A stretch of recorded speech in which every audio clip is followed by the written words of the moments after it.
गाजीपुर के मर्दा से है, जहां मर्दा सामुदायिक स्वास्थ्य केंद्र पर आशा एवं संगिनी के बकाया भुगतान एवं कर्मचारियों की तरह कार्य कराकर श्रेय किसी अन्य विभाग को मिल जाने व सही रिपोर्टिंग न होने के संबंध में आज आशा एवं संगिनी द्वारा सामुदायिक स्वास्थ्य केंद्र पर मर्दा पर धरना प्रदर्शन किया गया। वहीं इस संबंध में प्रभारी चिकित्सा अधिकारी को ज्ञापन भी सौंपा गया।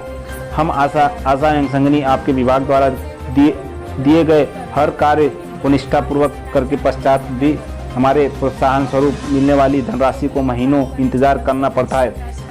आपको बता दें कि पिछले दिनों माननीय मुख्यमंत्री योगी आदित्यनाथ द्वारा हमारे कोरोना काल में किए गए हर कार्यों का समस्त श्रेय आंगनबाड़ी बहनों को दे दिया है, यह जिसे अखबार में पढ़ने के बाद समस्त आशा संगिनी बहनों को शोक व्याप्त है। हमें लगता है कि हमारे किए गए कार्यों को आकलन करके सही रिपोर्ट आपके विभाग को द्वारा शासन को नहीं दी जाती है, अन्यथा हम बहनों के साथ इस प्रकार का सौतेला व्यवहार उत्तर प्रदेश सरकार द्वारा न किया जाता।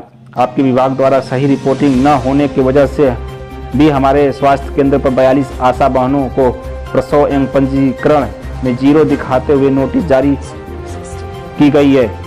आप महानुभाव से निवेदन है कि आशा एवं संगिनी बहनों को चयन किस कार्य के लिए हुआ है, उसे अतिरिक्त कार्य करने के लिए आशा संगिनी बहनों का बाध्यन किया जाए। अगर आशा एवं संगिनी अतिरिक्त कार्य करती हैं तो उसका भुगतान के साथ साथ उनकी रिपोर्टिंग भी सुनिश्चित कराई जाए, अन्यथा हर सूरत में आशा एवं संगिनी बहनें विवश होकर कोई धरना प्रदर्शन करेंगे तो उसकी जिम्मेदारी आप और आपकी विभाग होगी।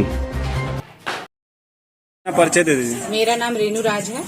हम आज पीएससी मर्दा पर इसलिए इकट्ठा हुए हैं कि पिछले दिनों माननीय मुख्यमंत्री जी ने हमारी आशा बहनों के जितने भी कार्य कोरोना काल में किए गए थे उन सब का सारा श्रेय आंगनबाड़ी बहनों को दे दिया है, जिससे सारी आशाओं में आक्रोश व्याप्त है।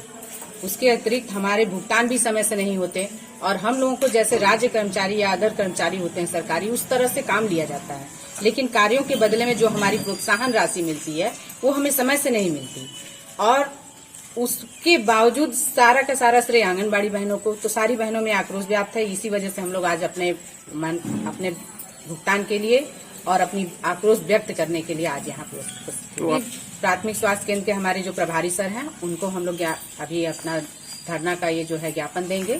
इसके बाद आगामी दिनों में हम लोग जो है मुख्य चिकित्सा अधिकारी महोदय और माननीय डीएम साहब को भी हम लोग अपना। मैम, आपकी बातें नहीं मानी गई तो फिर आगे क्या करेंगे? देखिए, हमारी बातें नहीं मानी गई तो सरकार हम लोग के साथ सौतेला रवैया अपनाई ही है। हम लोग काम रोककर और विरोध करेंगे, क्योंकि हम लोगों ने जिस तरह से कोरोना काल में काम किया है, घर घर जाकर हर सूचना को इकट्ठा करके अपने विभाग को उपलब्ध कराया है और भी पता नहीं विभाग से सही से रिपोर्टिंग नहीं हुई है, इस वजह से या जानबूझकर सरकार द्वारा हमारे साथ ये रवैया। धरना हर स्वास्थ्य केंद्र पे हो रहा है कि मर्दाई? देखिए, हमारे 5-6 स्वास्थ्य केंद्रों पर लगा आज के डेट में धरना हो रहा है, जिसमें आपका कासमाबाद है, मोहम्मदाबाद है, मनिहारी है, जमानिया है, सब जगह इस तरह के कार्यक्रम लगे हुए हैं। और आगामी दिनों में हम लोग गाजीपुर मुख्य मांगे क्या रहेंगी आपकी सरकार? हमारी प्रमुख मांगे यही रहेगी सरकार से कि हमें या तो आप राज्य कर्मचारी बना दो, हमसे आप राज्य कर्मचारी की तरह कार्य ले रहे हैं तो हमको सरकारी कर्मचारी घोषित करते हुए हमारा वेतन लगा दीजिए, नहीं तो हम लोगों के साथ ये शोषण बंद कीजिए, अन्याय बंद कीजिए। हम लोग को जो देना है सीधे डायरेक्ट हमारे खाते में दीजिए और हम लोगों से इस तरह से अनैतिक कार्य, जो अलग अलग कार्य हमारे आप करा रहे हैं, हमारे कार्यों के अतिरिक्त कार्य जो करा रहे हैं वो हमसे बंद करिए। हम लोग नहीं करेंगे।